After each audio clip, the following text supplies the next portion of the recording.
Hi, welcome to The Ring and All Other Sports. My name is Leo Connors and I'm your host. And tonight I got a very special guest and I have a special co-host. My guest is Delilah Hayden. Hello. Delilah, thank you for coming on. Thank you for having me. And my co-host is Maverick Wild. I'm not shaking your hand. I know where it's been. Who has an open invitation, and he's taking advantage of it.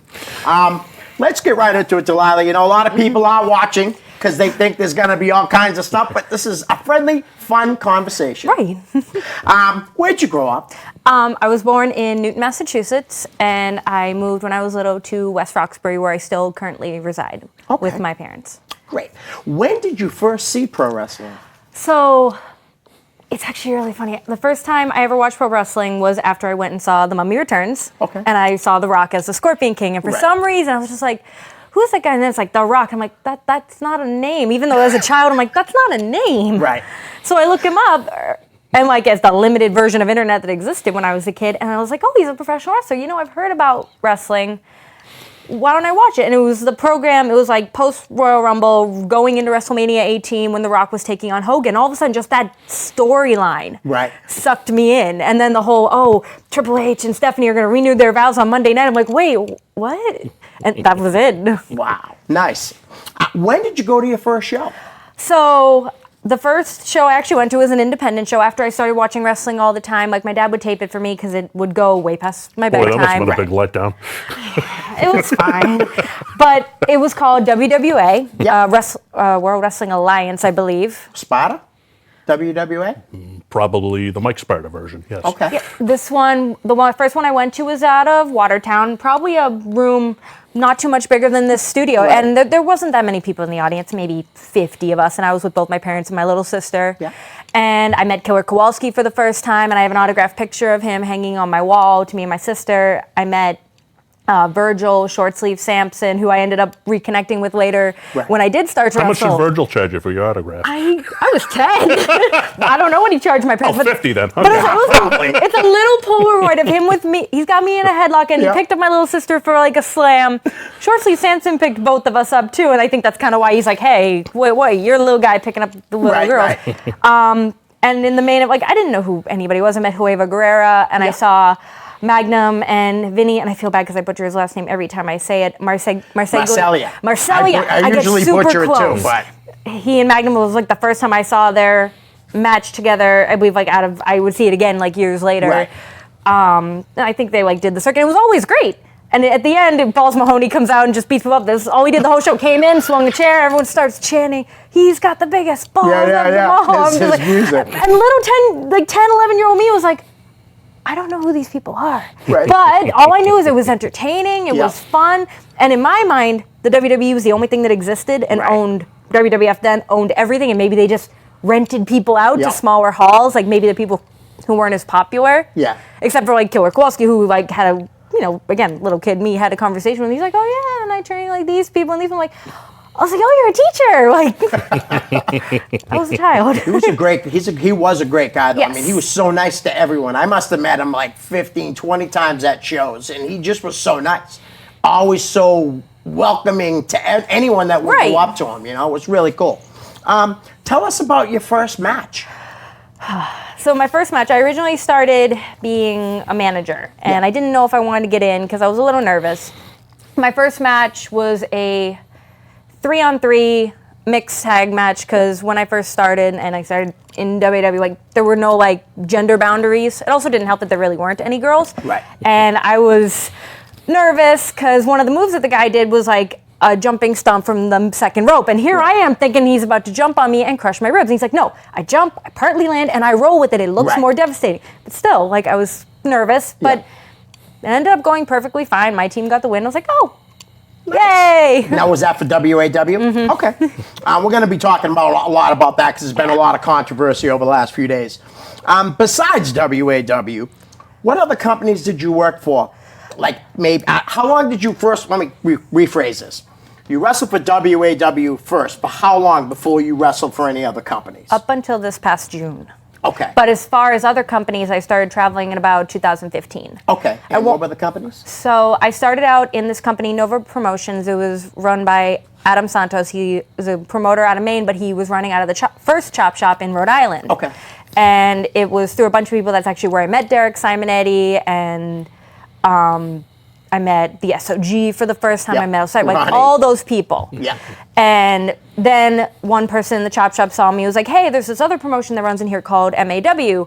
You should come try out for them. And a guy gave me a match to face Derek Conway because it was like, okay, I'll bring my own opponent, Right. show you what I can do. And he's like, oh, all right, I like you. I was the first girl there. Like, they're like, we're going to keep you. Derek Simonetti was finishing up his thing, Project Zero Wrestling, and had us come, Derek Conway, Kevin Giles, and I come down for, just a fun match. Like, Right. he didn't really post those things. It was more like just a bunch of boys get together, have fun. You know what it's kind of supposed to be? Right. Like having fun. And he liked what he saw so much that all of a sudden, like, he's told this story into the ground, how much, like, Derek Conway's kind of the reason proving ground exists. And then, like, seeing all that happen, then all of a sudden, I brought other people in. All of a sudden, Conway brought other people in. They brought people in, like Dick Right. Lane, Sean Yep. Leader. Just, it kept growing. Yep. And now it's become what it is today on Level 5, which is on Saturday. Right. And that is. It's in Peabody, Mass. So he's running the same place he ran last time he ran Yes. a period. Gotta be the Good. He had a, Yes. he had a great crowd It that was day because I saw like some huge video turnout. of it and pictures. There was a lot of people there. Yeah. And ran against a guy that was running there for a long time, and he totally doubled. I'm sorry, but doubled the attendance from what I hear. Right. I didn't know much about the other Right. show. Like, let's see what else. And then after those happened, then I went into House of Bricks for the first Yeah. time, and I've been an on and off regular there. It's sometimes conflicted because WAW was my home promotion. Then slowly I became like more of a role in it. Yep.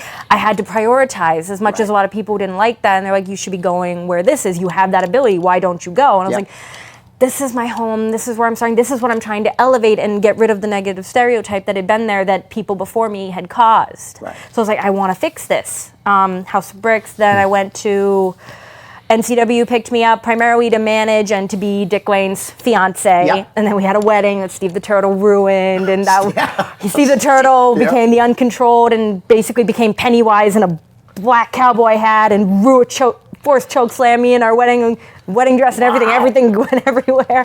I've worked the APW Homecoming, the Yankee Homecoming a few times. I think it might have been just twice. Last time I faced Widow Belmont, who's one of my like favorite Right. opponents to work She's with. great. But I feel like that's the one thing that every female in this area says when it comes to who do you want to work with, like who's top tier, if you will. Right. It's always Kathy Belmont. She was very raw at one point. She wasn't very good, and she worked very, very, very hard. And she would tell you herself, not a talented athlete. She still says that, and I wish she would give herself more I do credit. hear that she does say that. You're right. She said it on her Hall of Fame But speech. I've always I thought heard that. I've always thought I was never much of an athlete, but hard work just makes up for a lot of stuff. It Very really true. does. Right. And she Very worked true. hard. Yeah, she really is. She's one of the best female wrestlers out there around here for sure. Yeah. All right, let's get into some fan questions, okay? Sure.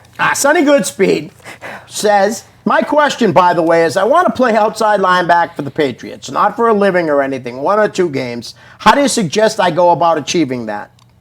I would call Bill Belichick.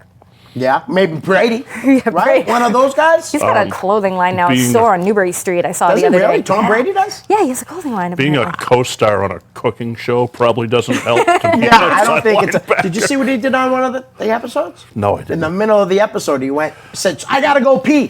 Took the microphone off and left. I'm like, where are you going? I guess he had been drinking a lot of water that day. Oh. He's doing some type of diet thing or whatever. I don't know what it was. Probably like but a he had to go detox? pee really bad. Well, at least he left.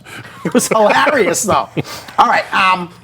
Okay. I want to get into, before I get into the fan questions, let's do the topic that pretty much everybody wants to hear, okay? Yes. A while ago, you had a post out there, and you had mentioned that you didn't want to do this for a living. Correct. And you, why don't you, So it Yes, got it'd be better that misconstrued way. as, Yes. and I don't mind saying it because it's exactly what happened. Todd Sopel's never liked me. Right. I have had very few issues with him professionally. I'm not a fan of his either. Yeah, so on a just so you know. personal level, I've had a lot of, no, that's fine. I don't know many people who are. People Right. who are okay with him professionally, which is fine. You can, Right.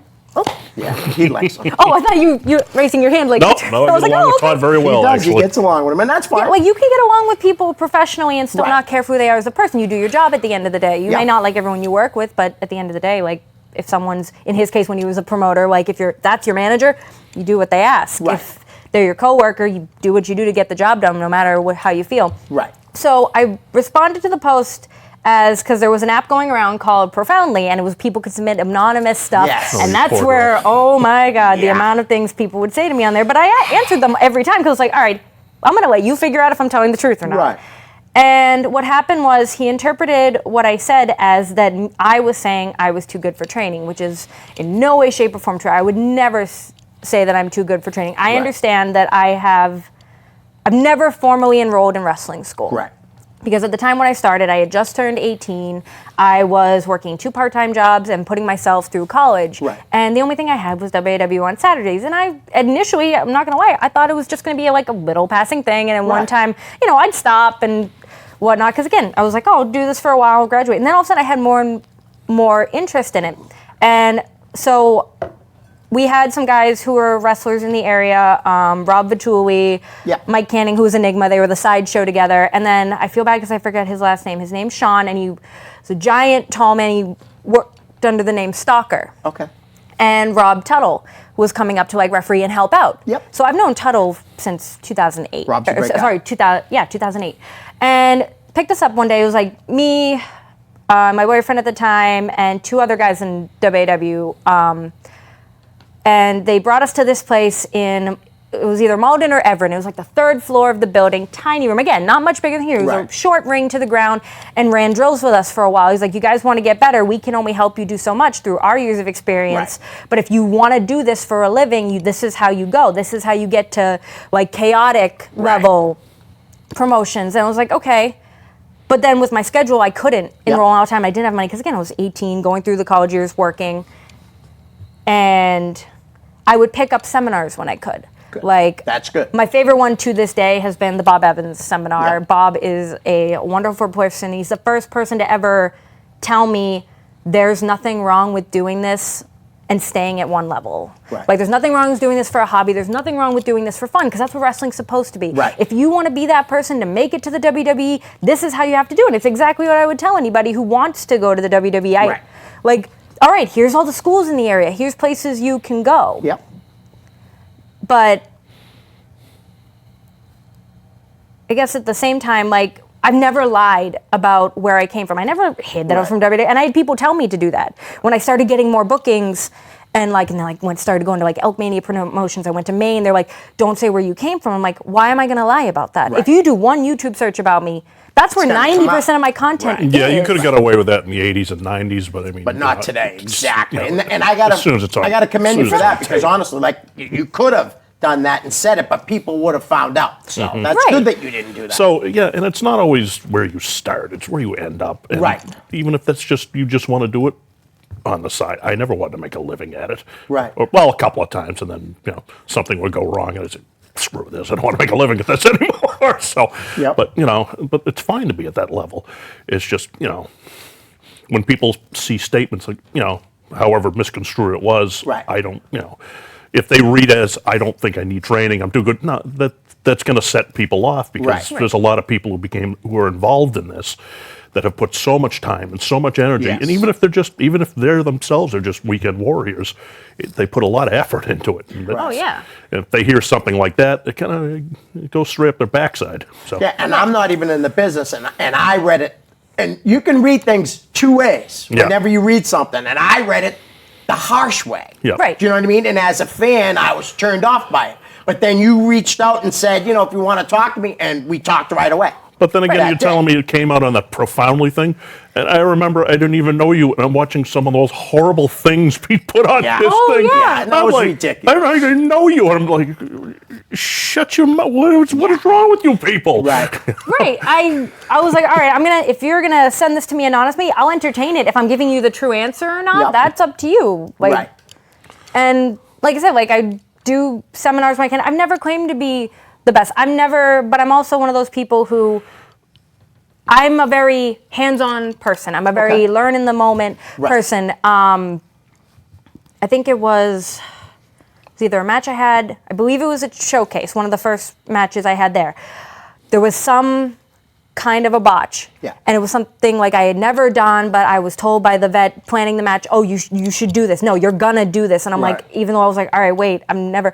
And it looked okay when the camera came out, but I knew during the match it didn't look as well. I learned 10 times faster messing up in front of a live audience that I can't take this back compared to doing it in a training where the trainer would just go, get up and do it again. Right. It's like, you can do it, but being in front of a live audience is like, you can't prepare for that. Well, I was, a lot of my training came through a guy named Bruiser Costa, who Yes. wrestles Lobster Man in this area.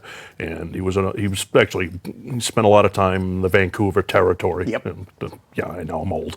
But anyways, so I'm old. he used to, what was my point? Oh, yeah. He used to differentiate between gym wrestlers and show wrestlers. Right. Show wrestlers went out and learned on shows, Yep. cut their teeth, and didn't make and even if they made a mistake, they went on with it. You know. Right. Well, gym wrestlers, they could be perfect in the gym, and sometimes they just couldn't get it done in front of a crowd. Yep. And which is the important part. Yes. Right. And that's exactly like where my mentality also came from. Like my dad was my softball coach growing up for a bit, and same thing. I played hockey in high school, Nice. and I was the only girl on the Favorite team. sport. I was the only girl on the team. It's mine too, and it was partly I wanted to do it in high school because the school would pay for me to do it compared to doing a town league. You have to pay for it. I had to buy my own equipment, but Yep. I didn't know how to skate. Walked right out. Oh, yeah. My coach is like, not only do I have a girl now, she doesn't know how to skate. What am I going to do? And I learned because I had no choice. If I wanted to get in that game, so equivalent to wrestling, if I wanted to get a spot, I had to prove that I could do something. Yep. I don't need to go in anywhere and win. Probably 90% of all my bookings still to this day are to put someone over. And that's fine. Right. I can't understand people getting so wrapped up in needing to win, needing to win Right. titles. It's fake. Yep. It's a show. This is supposed to be fun, and that's what I was finding the last few years of like people get so wrapped up in everything. And I can't say there aren't times where I thought I should have won and I didn't. Right. But it's fun. That's supposed to be what wrestling is. It's People a character. who need to win all the time intrinsically have something wrong with their mentality. Yes. I'm sorry, they do. I mean, the Sandman even and says... I don't use the fake word because Right. But it is. Yeah, I like to use choreographed. You know what I mean? I don't even like that. I'm old, but So what is, like, as a veteran, what would a word that wouldn't offend you then? Seriously, that would be good to know. Well, it's old fashioned. It's carny. It's a work. You Work. know? It's a Okay. work. You know, Yeah. and sometimes terms like that get crapped on these days. But Right. it's just how it was termed, and Yep. and then some guys older than me would go, oh my God, he's giving away the secrets. It's like, no, the secrets Right. are out. That's what the internet's for. Okay. Yep. The secrets are out. All right, so I think we touched on that enough. Let's move on. Yes. Okay. More fan questions. All right. Matthew McGee. Is he freight trained? Yes, he Okay. is. He is a freight train. What 3 male or female indie wrestlers would you like to go against? So the male ones, I was such a conflict because there's so many. Right. Currently up there on my list is, and I'm pretty sure I can say this because it's the moniker, the Masshole Mike McCarthy. Congratulations, by Yes, the way, congratulations. on your wedding, Joey Kilmartin. Congratulations to you too. I'm sorry, I had to do it. No, like that was like when I heard that on Facebook, I was like, that's wonderful. Yeah. Since I've met him, like I remembered seeing him when I was watching shows locally. Like the first thing I was going to watch more independent shows. Right. He was someone I was like, I like him. He can be a good guy or a bad guy. And Yes. a lot of people, like I've learned, like when like going like the seminars, if you do local based gimmicks, it's kind of hard to get over when you go to other parts of the country. Right. But one thing people know about Massachusetts is we are massholes. Yep. You can go to anywhere in the country and get that gimmick over. And to me, like Yes. I'm a huge character person. Characters are what get me, like to Yep. get invested. That's what got me into wrestling. The characters. Like it was. there are people who are like millions and millions time more athletic than I Right. am, and that's perfectly fine. And they can do backflips and all this stuff, Yep. like Ricochet. And I'm like, that's great. Like, don't get me wrong, amazing. Right. But what else? Like I joke all the time. My friends joke with me, and I can't say it anymore because he just got married recently. That my husband is Finn Balor. Okay. That you remove the demon though, and he's kind of just a guy. Don't get me Right. wrong. There's he's, a million guys like him. You're There's right. a million guys like Yep. it, but you take the demon, something Right. that even if he wasn't that great a wrestler, Yep. it covers for it. Right. Like characters get people invested. Yep. So that's where Mike McCarthy comes for me. Then on the other end of the spectrum, for my next example, not so much a character, but he himself, I feel like, is a bit of a persona, is Riot Kellen Thomas. Okay. Like, Yep. something about Kellen I've always liked, and I don't think it's just because he's such a sweetheart to me, and so is Mike McCarthy outside of Right. the ring, and that makes me, like, comfortable to work with you, but, like, I see what he can do in the ring, and I'm like, this guy is great. He is talented. And then, there's so many, like... There are. There are, like, I way have more a males list. than females, that's for sure. And that's the other thing, like, Right. and then I guess this one, I don't know if this one counts as both, because this is a weird, I'll explain in a Okay. minute. There is a guy who primarily, I believe, wrestles out of Japan. I don't think he wrestles in the America very much. And his name is Lady Beard. Okay. He's a big, Never heard of Lady imagine a big Josh Briggs looking guy, Okay. like build, but then he acts all anime-like, and he'll wear little frilly dresses. And Right. it's kind of a joke gimmick, but Yep. he's kind of like what my gimmick is very similar to. And I was like, I want to have such a comedy match with this guy. Right. So he's more of a comedy wrestler than? Yeah, Okay. especially Which like, is fine. I like especially in comedy Japan. matches Like sometimes. Japan's not on the same, I guess, political correctness Right, level that right. America is. Where like being a gay guy over in Japan, that's a gimmick. Right. Right. And then this guy's over there and he's wearing like frilly little dresses. He puts his hair in pigtails and he sits there and acts all cute. Right. That's funny. Yep. And I was like, oh, I want to work with you, or I want to just meet you. Right. I can just talk to you. Yep. It is strange how wrestling was so slow to adopt homosexuals as Yes. as Even though there was so many in the business that no one in the knew. business, but Oh. it was outwardly it was just something made fun of. Right. And Right. to be frank with you, I was guilty. I might have told you the story when Probably the one did. time I worked for Ring of Honor. Okay. I remember everything. I was there. Everything looked so bass backwards to me Right. because they did things so differently. Yep. And and there was Low Key who was kicking a wall Yeah. as hard as he could to warm up, but I remember seeing the Christopher Street Connection. Yes. And I was like, now what are these guys? Baby faces? And they were. Yep, they were. And it was such culture shock. That was in what year was that? Good Lord. 2002. 2002. I know exactly when it was, That's because not that even- was how I started catering. It's not the even next that long show. ago if you And think even about it. But even then, after that, most places used homosexuality as a divisive thing on screen. It's Yeah. just and it's not even completely flipped yet. It really isn't. It's so strange. It freaked me out because I found out that they weren't gay, but Mm-hmm. yet they were tongue kissing each other in the ring, and that's what I was like, whoa, I don't know if that's more what's offensive. going on here? Like, okay, you're not gay, that's fine, even if you are gay, that don't bother me. But when I found out they weren't gay, and then I watched them kiss, I was like, this is mess. This is weird. I didn't understand it. Well, me and It's you like were They right. were talented, though. Yes, they they really were. It's like the Billy and Chuck wedding thing. It was literally kind of like, hey, let's pay attention to this. And even Yeah. Billy's like, wait, That was dude, we're not crazy. actually doing this. It's just for ratings. It's Yep. like, They did a good job with that too. They really They did, but you know what? They didn't go all the way with it. They no, really they should have didn't, exactly. Yeah, and they they get a- ended it too quick. Yeah, they get a lot. They get a lot of heat over that Right. too, and as well they should have actually. Right. They're both big guys too. I mean, Yeah. Chuck was bigger than Billy Gunn, and Billy Gunn's like 6'5". Yeah. It's crazy. By the way, this is what I do. I hijack questions. Yeah. no, you're fine. And we just go completely off the rails. Just so- You'll notice we've already blown through almost 30 minutes. He has an open invitation. That's, yeah. You know what I mean? To screw Open everything up, invitation, yeah. and this is why he's Yes. here. Okay, so let's go to Tony Spencer. What are your thoughts on intergender matches? I want to do it right. I so we laugh can at him say all the it. time too. no, I love Tony. I have known Tony for a really long time. I actually met Tony at an anime convention. Right. And then I He said happened to that. mention my name, and he goes, I know who you are. And I'm like, wait, what do you mean? Like, I sometimes at conventions, and it's a bit now of a spoiler for anybody who meets me who hasn't met me before, I don't use my real name. Like, I tell people like a different name, because it's just, Every time a different name. no. Oh, all right. It's always I was going to be gonna Delilah. like, that's But even in funnier. the end, it's ultimately always Delilah. Yeah. And sorry for anybody watching this who didn't realize my actual name isn't Delilah. Right. And You don't have to it's, tell but them it's if you don't wanna because read it. no, it's fine. Well, I'm my not real gonna name's say- Maverick. Yeah, that's But that's one thing. Like I know a lot of wrestlers still take one part of their name, but they'll change one part of Yes. it. Derek Conway's a perfect example. Yep. That's not Derek's not his first name, Right. but Conway's his last name. But you know what? It's a wrestling sounding name. yeah. And he's somewhere now watching at me going, oh, why are you talking about it? But just like the wrestling world, where I get a lot of like friend requests from just like fans or people I'm not Right. okay with, or it's not okay with. I don't know you on a normal basis.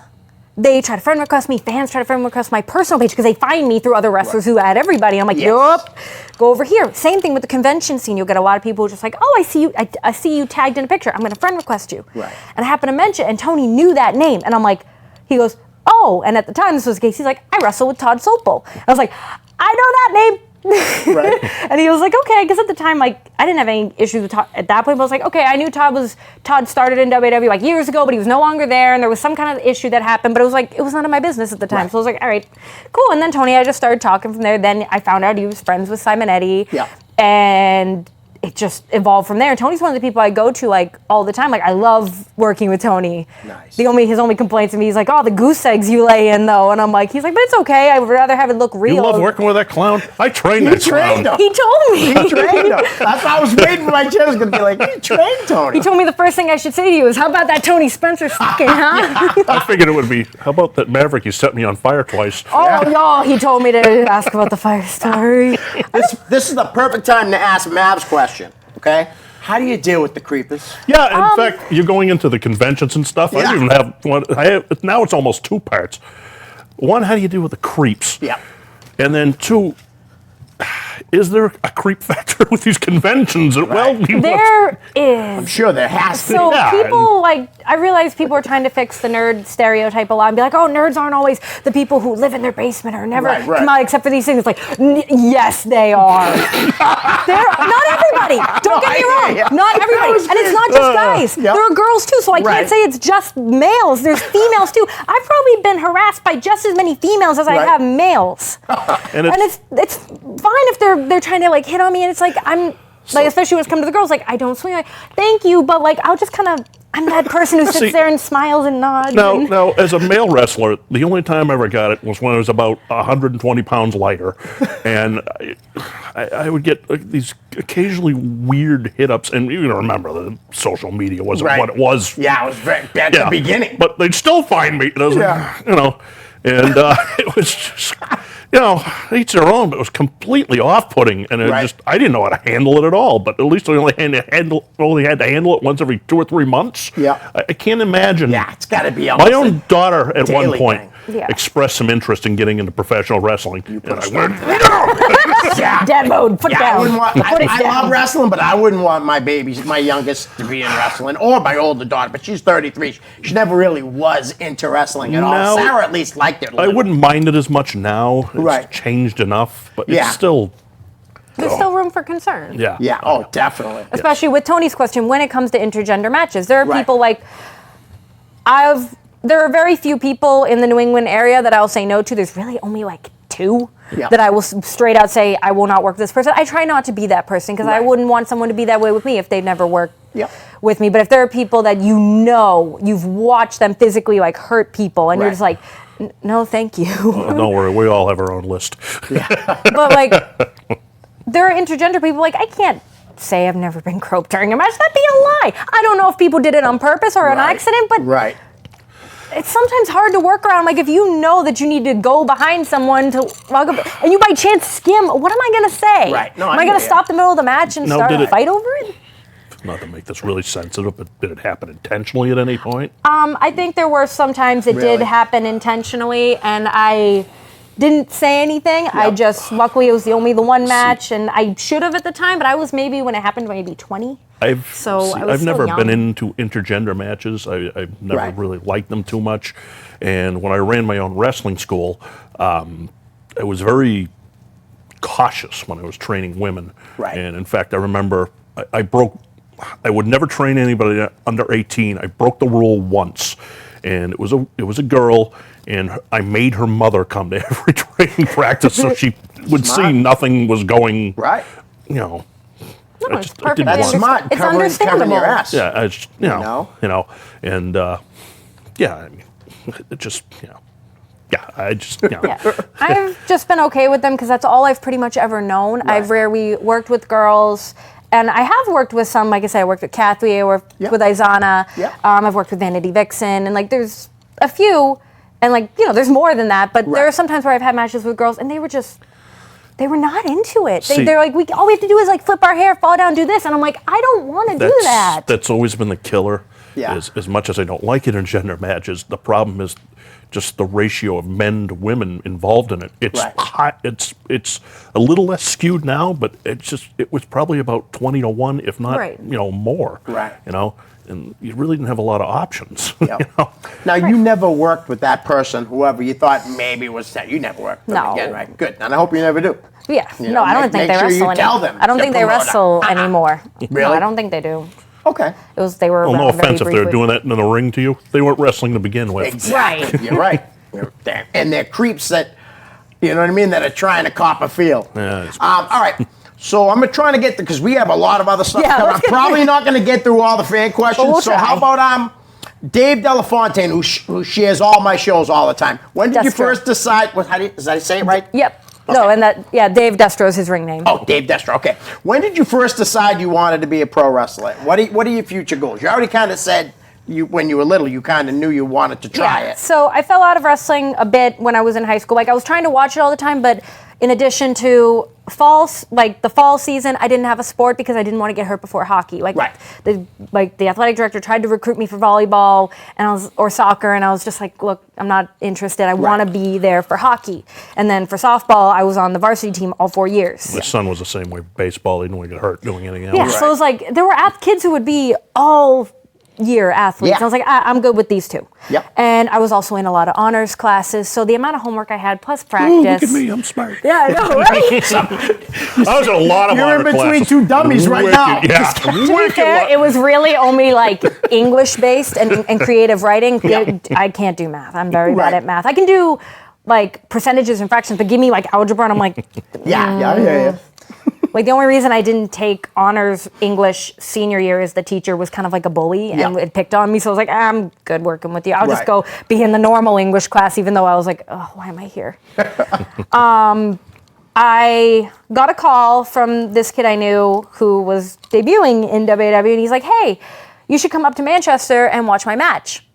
And I was like, okay, I haven't been into an indie show in years, but I did used to like wrestling. Sure, I'll go watch it. I watched it, and I liked it. And Right. I didn't realize that it was something that at the time was on public access in Manchester, Okay. and they used to have the episodes to download off their website.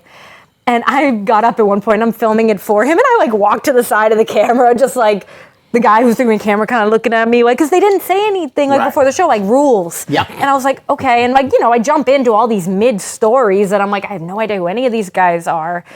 And then all of a sudden I was like, I started going more, and I was like, I kind of want to do this. I was an athlete. Right. I haven't done anything since I graduated high school, and sure, let's try it. Right. And all of a sudden I really liked it.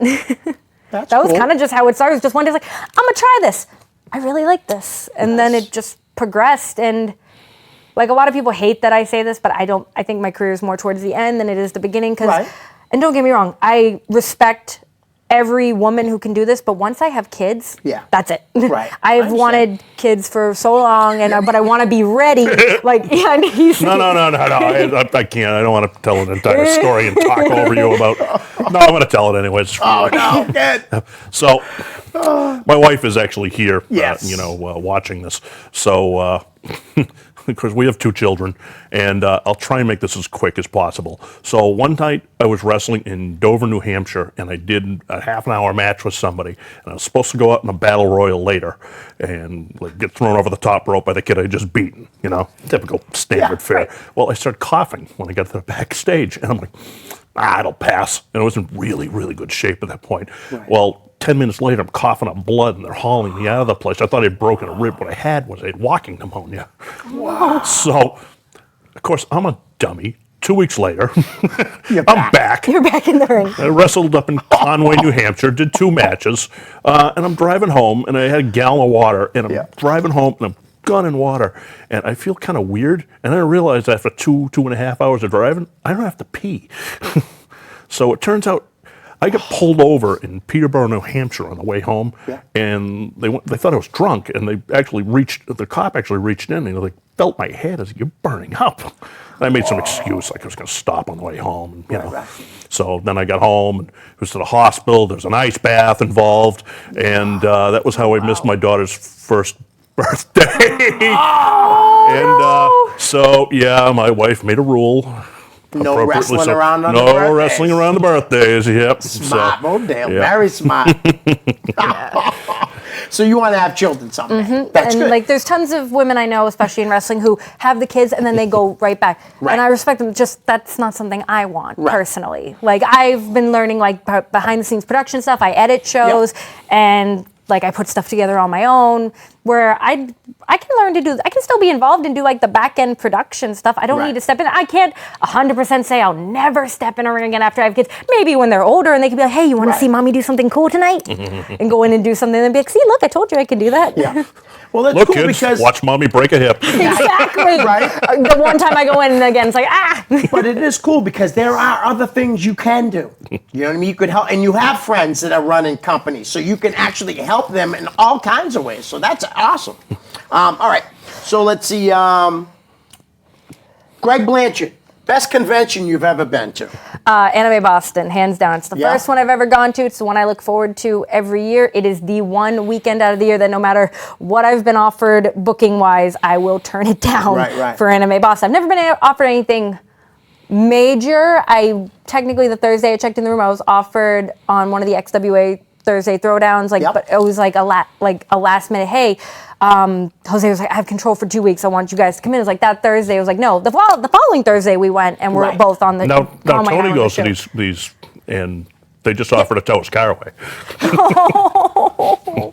Now, do they come every year? Yep, it's at the Heinz Convention Center every year, typically around Easter too. So okay. usually on the Sunday of the convention when people are like checking out Right. and whatnot, people will do Easter themed costumes. They'll throw bunny ears on. People in the community will go around and just make Easter eggs for each other. Right, It's cute. That is cool.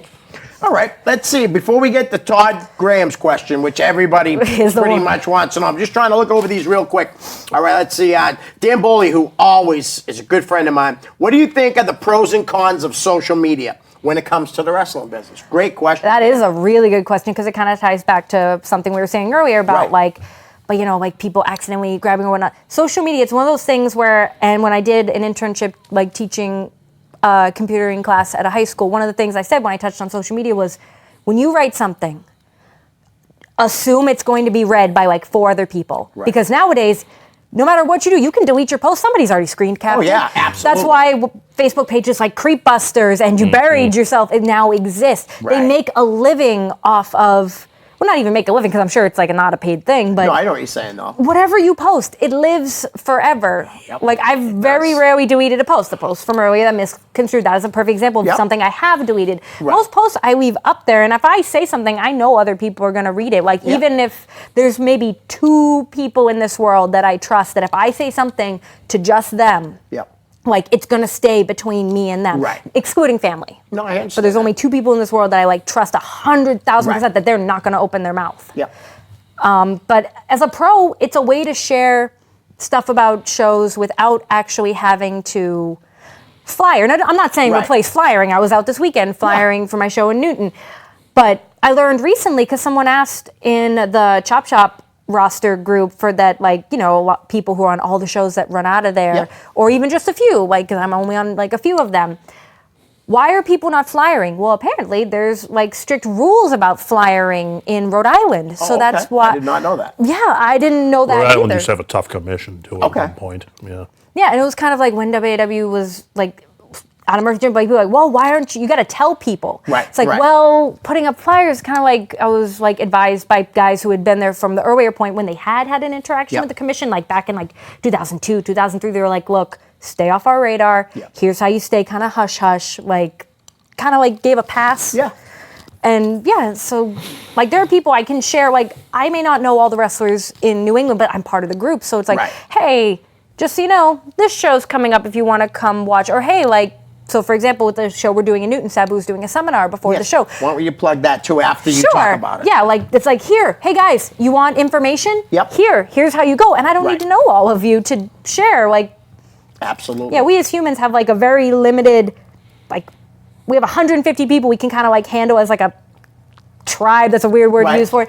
But then on social media, there's thousands and thousands of people at any given point. I have fans who watch me from like Chicago and Colorado who Right. I talk to like on occasion, but I'm like, how did you even find me? And they're like, YouTube. Oh, Yep. I have a friend and a fan of the show from Finland. nice. Talk to him all the time. It's so weird. Generally, all of my fans were in cell blocks. Yeah. All right. So let's plug your show because I Sure. think the last 17 minutes we're Okay, probably going to oh be my talking God. about the other thing. So Yeah. Okay. So I've been running shows in Newton. It was part of originally under the WAW banner, and this is the first time running it without it, which is a little bittersweet, and I'll touch Right. on that. Freight Train is facing like a legend of wrestling, especially in like the hardcore scene, Sabu, and he's bringing Super Genie to be there by his side. It is going to be a tables match, and that's the main event of the show. But like all my other Newton shows, they're all for charity. Yep. The Elks are very great and work with us. The pizza shop below, CNN Pizza, is great. They provide all the pizza for the show. Nice. Like, this hall is generous to us, to say the least. The charity is called Misa on Wheels. It's for a girl named Amanda Knightley. She is a cosplayer in the New England area. Okay. She unfortunately suffers from a disease called Charcot-Marie tooth disease, and it actually has nothing to do with her teeth. What it is she is confined to a wheelchair. Right. She hasn't been able to stand since she was about 10 years old. She has issue controlling the nerves in her arms at times. But despite that, she has never let that stop her. Nice. She has recently been teaching herself to skateboard, and she can't obviously stand on the skateboard, but she sits her legs a certain way, tapes her hands, and she uses herself to push and go up ramps. She goes around the Northeast area and wants to branch out more, going to conventions especially, because cosplay is supposed to be like wrestling. It's supposed to be such an inclusive community. Obviously, there are times where it's not. Right, no, I but understand. there are elitists in cosplay, just like there are in wrestling. Right. And she's not preaches, because I feel like that sounds like a negative connotation. She goes, your disability does not disable you. Right. Just because you may be confined to a wheelchair, just because if you have something mentally wrong with you, if you have like Down syndrome, just the sea of things that you could have that just make you a little bit different, not normal, because there's no such thing as normal. Right. And she goes around like talking in those kind of panels. But in order to get around more, she needs to rely on transportation. However, there's a company in New Hampshire that is willing to work with her to modify a vehicle to her exact specifications. It's like $100,000 that they're going to put into it in order to help her learn to drive. That's and awesome. go for her test. But what's the not awesome part is she has to privately pay for the vehicle herself, and the vehicle is $50,000. Right. So she has a GoFundMe going on. So if you see the event on Facebook, even if you can't go, and that's kind of why, do you mind? Yep. And no amount is too small on something like this. Really. No. And one thing that I developed, and I'm sure you guys have seen these things at supermarkets, you spend $1, $3, $5, and you just write your name on it. We're gonna have a big board on the show to hang them up. I've known this girl for a really long time. She actually went to school with some of the wrestlers that I know, and she's an absolute sweetheart, and I want to help her that's the her best. right there? Yep, that's in one of her cosplays. I want to help and her. I don't know the that you could have a better guy on the show. You're talking about a guy that had double hip surgery and is still wrestling. He still wrestles. Right, and he's not gonna. It's not like he's not just there for a sign. He's there to step in the ring. Right. And a lot of people don't know who Freight Train is, but Freight Train was primarily out of the Philadelphia area. That's where he grew up. That's where he trained. He's been in the business for 28 years. Right. And then he recently, just came up here, and I met him a few years ago, and he's been like a second dad to me. He's a great guy and really cares about this as well. That's fantastic. I have a special needs stepdaughter. Nothing like her issues. Hers is a brain injury, and so anytime I see anybody doing something for something, whether it's special needs or something like with her, I love that stuff. So really, you're doing a great thing with that. Let's get right into this because we got about 14 minutes. Enough of the positive stuff. Yeah. Oh boy. So we're going to talk about the WAW. Yes. And all the stuff that's gone on in the last few days, which I really don't know. So what happened? So, to not do too much detail, because I had some people advise me maybe you shouldn't talk about this. I have people who say you should talk. I think you're smart enough to figure out what you need I don't need to. There's a lot of people who still were either there, not there, whichever. I don't bear ill will to. It was really. There were people who started it 20-something years ago. Two guys who just started it, some guys just started in their backyard. All of a sudden, was it grew. Grayson Flax? Was one of the ones that started it? He came in, I think, in 2001. Okay. I didn't show up till 2008. Okay. And that was kind of when influxes of people from different, because it was primarily just people who grew up together in Manchester. Yeah. Let's do this. Hey, let's rent a building. Let's put on a show. And it was like a roster of 8, 9 people. Right. It was very tiny. And then it grew to what it is today, where people come from, I come from West Roxbury. There are people who come from Lowell. There are people who come from Berlin, New Hampshire. And that's 2.5 hours north of Manchester. That's a long ride. And one of the biggest things that kind of got crap for is you guys pay to do it. You're supposed to get paid to be wrestlers. Yes, I understand that, but we don't have one person fronting $800 every month to pay for this building. And we put shows on weekly. It's not like a once-a-month thing. Yeah. So there was years change. People grow up and move on with their life. Right. And the people who were in charge handed over their quote-unquote ownership, because there was never any legal ownership. The Right, company didn't right. legally exist. Handed it over. One guy was like, here's my half, gave it to this guy, Chris Shady, who actually had like worked on a Lobster Man show before. He was one of those people, What's his name? Chris Shady, like he know him, man? went under FO at one point. It was like he and this guy Gino Diomedes worked the main event at a show in Roxbury. Okay. I don't remember the name, Yeah. but I mean, I've been hitting the head a lot over the years. So. But I've gone to almost all Jeff shows and I don't remember. But Yeah, continue, maybe it was please. either, but I know it was a show like in Roxbury because somebody Right. else asked me about those guys recently, and I was like, well, one of them's off married trying to have kids, and the other one, I don't know whatever happened to him. Right. And so, you know, people move on with their lives, get married, have kids, and transfer things over. And then the guy Shady left. He's like, I want you. I was like leaving. There were issues happening, and I was leaving. He's like, no, I want you to stay. I want you to take this over because I had been over the years stepping up, and I had been editing stuff. I did the Newton shows, and Right. like we were in the South Boston St. Patrick's Day Parade one year. Yeah, I didn't know that. I heard that. Yeah, we wrestled in Rhode Island, and like all these things where I can't say I did it like solo, Right. Because you know, there's obviously a team of wrestlers. But I'm not the Yes. whole show. Like primarily, I was usually somewhere on towards the middle or the bottom of the show. Right. Like rarely was I ever like in the top of the show. There were occasions where I was, but that's again, placement is subjective. Right. Like Right. and what happened was there was one guy who primarily also was like in charge of the money, and his attitude was just horrible. It had been the issue for well over a year, and it's one of those things where you can only make excuses for someone so long. Right. And I have a marriage that proves that wrong. By the way. She's gonna hit you with She's gems hearing out there. all of this. Well, no, I'm the one that's going to cover for me. Sorry. It's fine. No, it's fine. A little laughing is good to break up the Yes. tension. Because as much as like I'm not showing as much that I'm upset, it was like that was my home. That place, like I Right. met some of the people that are the most important people in my life. I didn't meet them through there. One of them I did, but like my relationships with them grew through there. And if I didn't have them in my life now, I'd be like I don't know what I'd be. Right. So well over a year, like we had people who were working like a TR per se, and they joked they were called TR the bar. It was really cute. And then like people were like, well, this guy's like an owner, so how are we supposed to do anything about his attitude issues? Because we would tell him, Right. we would discipline everyone else. Like if they were stepping out of line, we had one guy go off so much that someone's parents showed up like to like confront him, and we had to like, oh my God, you guys are all grown adults. This is ridiculous. Right. And we took him like out of like places on like the committee we had going, and it was all ego, and I couldn't understand it because he was not this way when I met him. Right. And it just kept going, and finally I look at Flax one day and I'm like, Flax, like, come on, we need to talk to Shaz. He's not listening. Yeah. Like, you're his friend. Maybe he'll listen to you more than he'll listen to me, because he just sees me as the girl who like kind of came in out of nowhere, all of a sudden is in like a leadership position. I Right. wasn't one of the originals. Like I haven't been around the whole Yeah. time through all the struggles. I'm here. But it's like all I wanted was to grow and get better, to fix the stigma. I fought with so many people in the independents being like, no, like we can be a good thing. Like we can be like a draw. And it was kind of fighting a battle I would never win. But it's like we like You had a produced. tough time selling me on it, to be honest with you. And that's perfectly fine. I mean, I obviously can't now, but Right. at the time, like, and like, people were like, well, you might not like Todd Sobel, but he was here. Sammy Lane started there like years and years and years ago. Right. But I like did not know that. the Middlesex Express. I knew that. Guy that worked for me, Cameron Blaze, I think his name Oh, was. I remember him. He came from there too? But he actually runs his own shows up in like the Lebanon area now and things Oh, of that okay. nature. Yeah. Right. And like you can have something maybe not be that great, Right. but have people come through it and go off to do Yep. great things. Like again, like the Middlesex Express.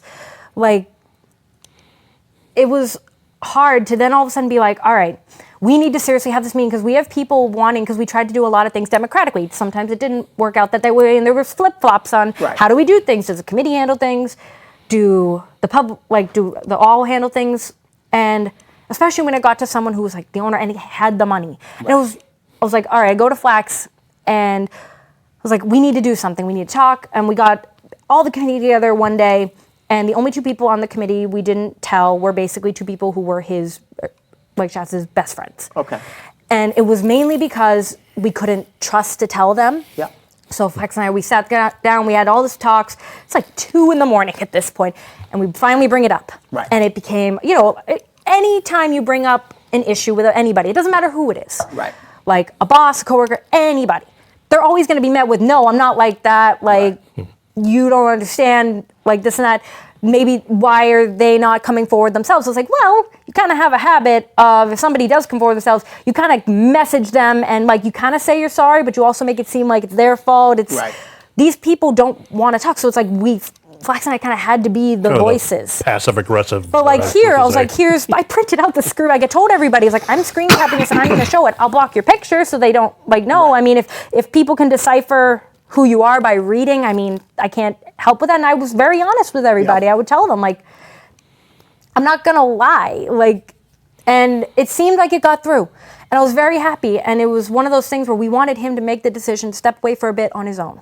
And then I was like, look, it goes back to the people who had the problem. Be like, look, he willingly is making this choice to step away, to reassess his attitude and come back. Now, people can't go, well, now we can vote him out. It's like, no, he now gave a chance. Now, when he comes back, you guys have to give him that chance. Next day happens and it became a complete 180 over one not propping someone. Where the guy whose issue refused to prop one of the girls he had a problem with on a personal basis. And it wasn't just her coming to me telling this, it was two other like witnesses who watched him like go over, say hi to the other people and kind of just walk away from her. I was like, all right, we tried to Flex said something nice to him, it just exploded. Like in my face, screaming, exploded in front of everybody. It was just very awkward. And at that point it became, what's happening? Like everything starts at the top and just cracks down the middle and it's gonna fall. And we found out like there were people on the other side like, oh, we're gonna start a petition to remove all the people who do stuff. I realize money is important, but money is not everything. That's like a lesson in life. Money cannot replace hard work. Like you can pay all the dues in the world you want. That does not replace everything you put in, like the sleepless hours, like the countless hours. I'm not saying he didn't do those either, but it just, the unwillingness to accept when he was wrong was a problem. And then it was like his friends, and this is another life lesson. In my opinion, you can disagree with me. You're not a good friend if you don't hold your own friends accountable. Like if I'm doing something wrong, like there was one of the guys who was in WWE and I will always respect him to the highest degree. No, I don't know what he thinks of me now. And his ring name was Inferno, and then he eventually transitioned to Freddie D. After there was one time where it was another bad interaction, again, another case of the guy's bad attitude. And he pulled me aside. He's like, hey, just so you know, that looks really unprofessional. Like, you're supposed to be a leader. You're supposed to be an owner. Like, that looks really unprofessional. I respected him like crazy. Like, thank you. And I made it a point to go up to him after, like, thank you for telling me that. Like, I want people to come to me and tell me, hold me accountable. I don't care if you're my husband, my sister, best friend, anyone. If I do something wrong, tell me. And if you're a friend who is not willing to see that your friends are doing something wrong and just try to do something to get other people removed from their spot so you can be the new spot. That's not good for professional business. That's not good on a personal level. And then eventually the person who caused the problems with everybody else is going to cause that problem with you. Oh, absolutely. So it led to a divide where all of a sudden, like, again, like one of the guys was fighting with the booking team, like, oh, we should have our normal meeting like we always do. And they're like, well, we should get through this meeting because we got to decide what to do. And he's like, oh, well, because of him, we're a legal nonprofit. I'm like, I just had a phone call with Flax last night, and he told me like the paperwork was still at home. So I, just like court cases, police cases, all that, things like nonprofit information are publicly accessible information. So I was like, this could really mess up a lot of those people's lives. Like there are people in there who have kids, who have like houses, and could be held accountable. Like we always make the joke that if they survived in the future, it would be We Are Women, because everyone has girls. There's basically no boys. Everyone has little girls. And I called and asked, and some woman picked up the phone, got really angry right off the bat. She's like, why are you asking? Are they trying to swindle money out of you? I'm like, what? And it turns out somebody had made a call earlier in the week about the paperwork after she was like, I already knew about these people and I was kind of looking into them because I've never heard of them and I feel like the commission should be involved, but I heard that there's paperwork happening and I haven't seen anything yet. Somebody else called reporting them, so we're sending them a letter of how to get stuff in order. I would suggest you tell your friends to distance themselves. So now I'm like, so even if this all got resolved and the guy took time off, we tried to talk it out, no matter how much he likes to put all over Facebook, no, nobody ever tried to talk anything else. It's like, that's a lie. And if you want to blindly support your friends into making that lie a reality, which is very possible, it's another going back to the cons of social media. Yeah. You can have enough people post one thing. I hate the term, but it's fake news. There are people who share articles all the time that they're not real. Right. And no one takes the time to actually look into things. Look into both sides. I'm never going to say I was perfect because I'm not. Right. But it led to everyone now going, now the state's aware. Yeah. And everyone thinks that, oh, the commission was called later. It's like, no, they already knew. Yeah. So one guy's ego not taking time off to show to everybody that he loves that company more than he loves being right. Right. And it's so unfortunate, and it still hurts. That was my home. Right. Like, I fought tooth and nail to protect that thing, Yep. and now walking away from it was probably one of the hardest things I've ever done in my life. I never thought I would walk away. Right. I thought everything would be able to be fixed. And now, to this day, like, just hearing how it's become, oh, let's just turn this into a shoot show Right. where they just shoot in promos all the time. Now it's like, my understanding is the commission, I don't know officially, because people who stayed, because they're staying to finish out a story or doing their own Right. thing, I don't think they tell everyone else what's going on. And it's the same thing where I wish the people who had the problem with the guy in trouble, the guy who, like, if that goes, so many people would come back, it would be fixed. Right. There are people who literally sit next to him every week and will not, like, grow, thing I probably can't say because public access, tell him it's wrong, but tell Right. everybody else. Yeah. And it hurts that this won't have them there. Right. But I need to not protect, but be with the locker room that supported me, who saw this isn't right anymore. We want to grow and progress. If you don't want to grow and progress with us and want to just become that club, if you want to become a booker and and put the belt on yourself, which Right. is the same thing you used to complain about, you guys go do that. Right.